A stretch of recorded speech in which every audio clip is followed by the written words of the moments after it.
আওয়ামী লীগের সাথে শেখ হাসিনার সাথে আপনারা নির্বাচনে গিয়েছিলেন কি করে, সেটাও তো আজকে মানুষের জিজ্ঞাসা এখনো পর্যন্ত রয়ে গেছে। আর কথায় কথায় ধর্মকে যুক্ত করে দিবেন।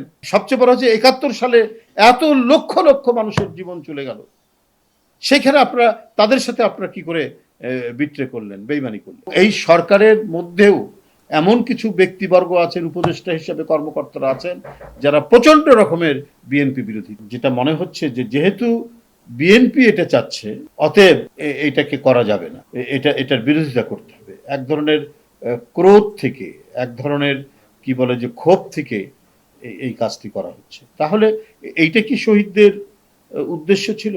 শহীদরা যে আত্মদান করেছেন, ছাত্র জনতা শ্রমিক, তাদের কি উদ্দেশ্য ছিল এইটাই যে বিএনপি যে কথাটা বলবে তার প্রত্যেকটারই বিপরীত কাজ করতে হবে?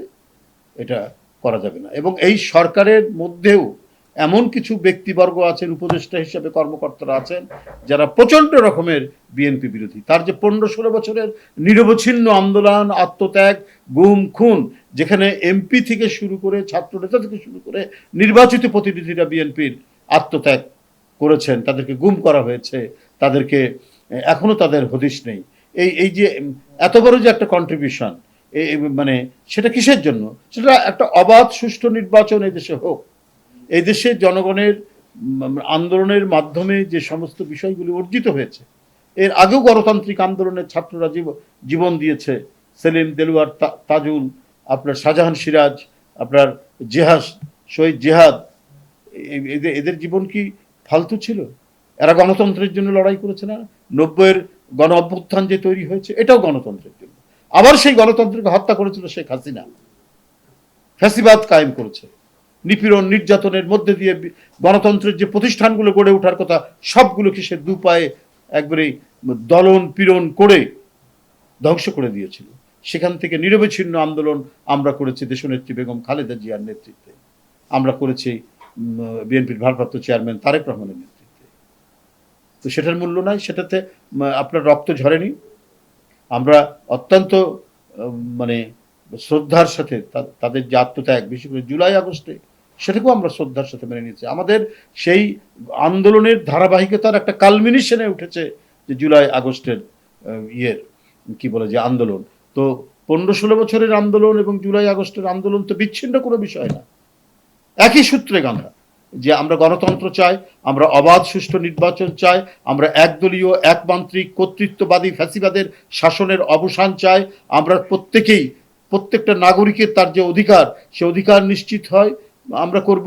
আমরা আমাদের ভোট দিতে গিয়ে কোনো গুন্ডা পান্ডা আমাদেরকে প্রতিহত করবে না।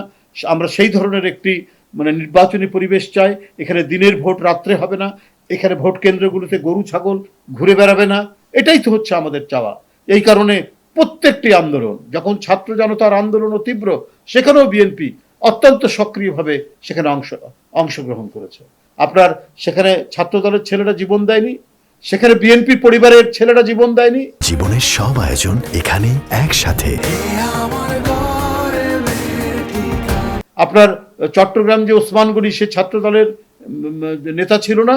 আপনার আমি একবার নাম ধরে বলে দিতে পারবো যে সমস্ত মুগ্ধর পরিবার, তার বাবা সে ছাত্র দলের নেতা ছিল। তো এরা সব বিএনপির পরিবার না?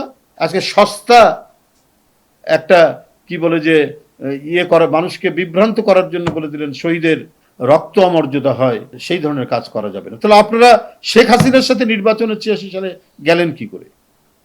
যে গণতান্ত্রিক আন্দোলন এর উপর ভিত্তি করে আপনার ৯০-এর যে সরকার হলো, সেই সরকারের বিরুদ্ধে আওয়ামী লীগের সাথে শেখ হাসিনার সাথে আপনারা নির্বাচনে গিয়েছিলেন কি করে, সেটাও তো আজকে মানুষের জিজ্ঞাসা এখনো পর্যন্ত রয়ে গেছে।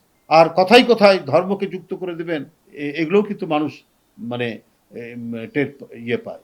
আমি সবচেয়ে বড় হচ্ছে ৭১ সালে এত লক্ষ লক্ষ মানুষের জীবন চলে গেল, সেখানে আপনারা তাদের সাথে আপনারা কি করে বিট্রে করলেন, বেইমানি করলেন। তো এগুলো কিন্তু মানুষ জানে, এটা ইতিহাসের অংশ, জাজ্জল্যমান অংশ। আজকে অন্তর্বর্তীকালীন সরকার, আমি এখনো বলছি যে এই সরকার বিতর্কিত হবে না যদি জনগণের সেন্টিমেন্টটা তারা ধারণ করে, প্রকৃত সেন্টিমেন্ট যদি তারা ধারণ করে, তাহলে বিতর্কিত তারা হবেন না। এবং মানুষ তাদের উপর আস্থা রাখতে চায়, ডক্টর মোহাম্মদ ইউনূস সাহেবের উপর আস্থা রাখতে চায়। কিন্তু তিনি কোনো দিকে হেলে পড়লে তখন সাধারণ মানুষের আস্থাটা আস্তে আস্তে চলে যাবে এবং যে তিমিরে ছিল গণতন্ত্র সেই তিমিরেই থেকে যাবে গণতন্ত্র।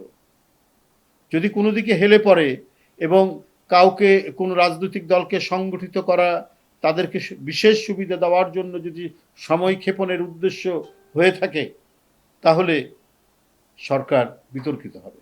আমার মনে হয় ওই ধরনের বিতর্কিত পথ অন্তর্বর্তীকালীন সরকার নেবে না, কারণ এই সরকারের তো এখনো অনেক কিছু করার বাকি আছে।